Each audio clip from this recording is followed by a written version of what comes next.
Yongki dan Indria menjadi resah karena Nenek Safira sudah menolak duluan sebelum keluarga Miftah datang. Dengan sikap ayah Miftah yang menjunjung tinggi harga diri, Yongki menjadi takut jika nanti terjadi masalah. Akan tetapi untung saja Paman Safira, atau ayahnya Yanti juga datang membujuk. Ibu, kalau memang Safira mau jangan dilarang lagi. Apa ibu tidak trauma dengan kejadian Arum? Namanya juga anak muda zaman sekarang.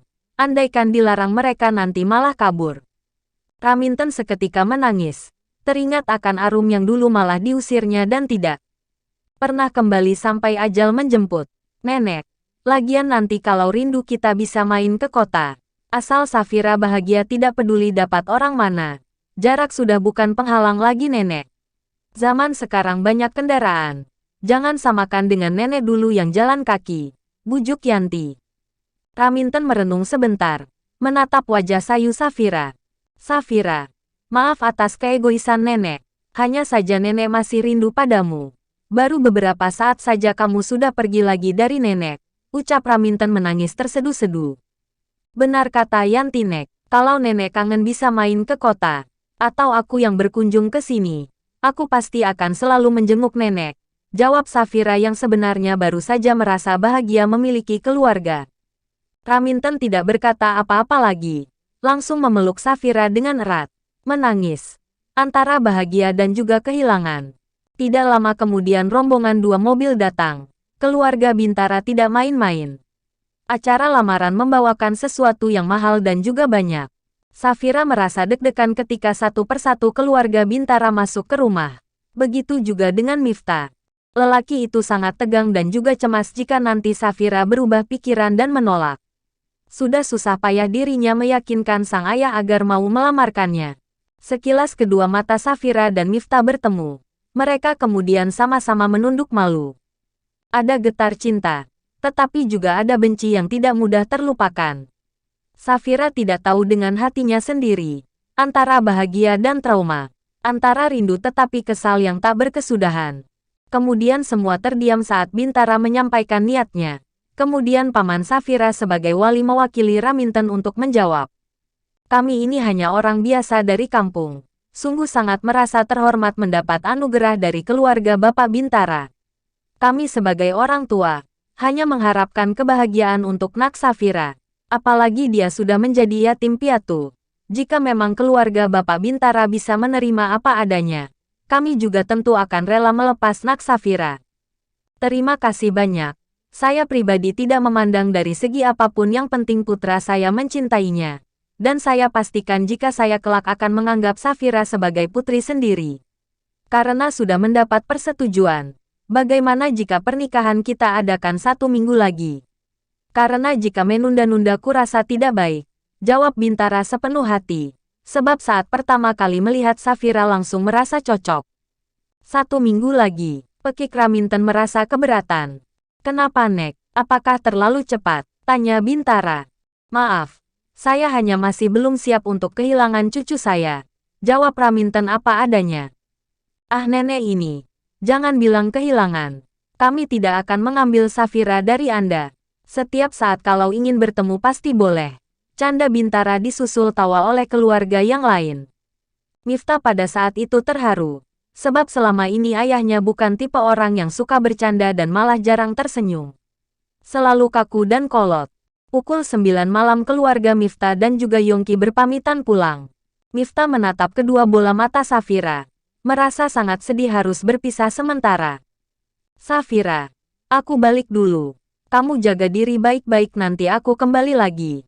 Ucap Miftah dengan tatapan syahdu. Safira hanya mengangguk saja. Ingin mengabaikan juga tidak mungkin karena ada orang banyak. Sehingga berpura-pura semua baik-baik saja. Miftah sangat gemas sekali. Ingin rasanya sekedar memeluk atau mengecup keningnya saja tetapi tidak berani. Pada akhirnya Miftah dengan berat hati melangkah masuk ke mobilnya sendiri. Mif, aku lelah. Tidak bisakah kamu yang menyetirkan untukku? Pinta Yongki. Iya. Jawab Miftah tidak keberatan.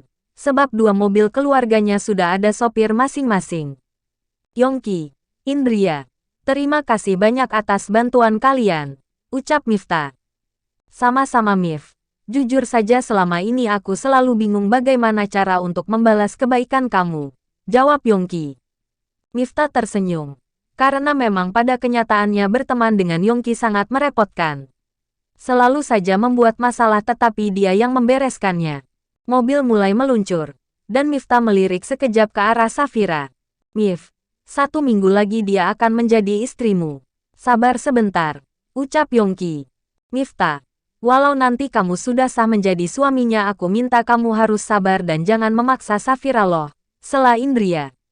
Iya, aku paham. Aku juga sudah berjanji pada diriku sendiri untuk tidak membuat dia tertekan, balas Miftah.